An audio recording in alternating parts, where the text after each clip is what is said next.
Okay guys, hello. Ako si Josh Angeles, General Manager of LX Retouch Auto Care.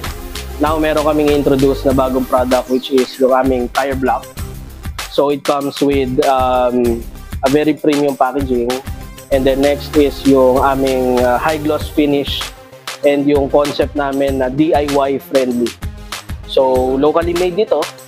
And then, ang price po nito is 180 pesos. Available na po sa market. Soon, Lazada and Shopee, pero currently, pwede nyo kaming i-PM sa aming Facebook page, LX Auto Care, para dun sa mga gustong umorder. Okay guys, ngayon naman, application naman tayo ng ating LX Auto Care Tire Block. Kasama ko nga pala si Nino, yung ating head detailer, na tutulong sa atin sa pag-apply ng LX Tire Block sa ating demo car. Ngayon naman, gagawin natin is mag-a-apply tayo ng tire block sa ating applicator pad. Pag wala naman kayo applicator pad, pwede rin naman yung mga normal na sponge block.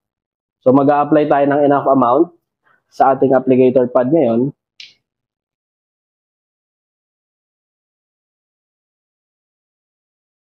Yan, enough na yan. And then, lalagay na natin sa ating mga sidewall ng ating mga gulong.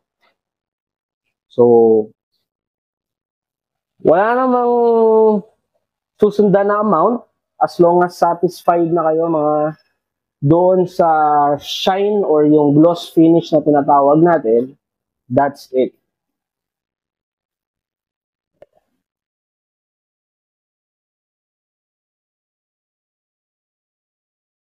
Ayan.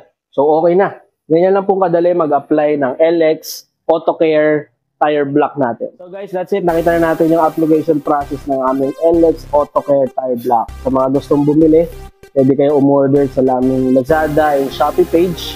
Magkakaroon na rin kami ng own store LX Auto Care.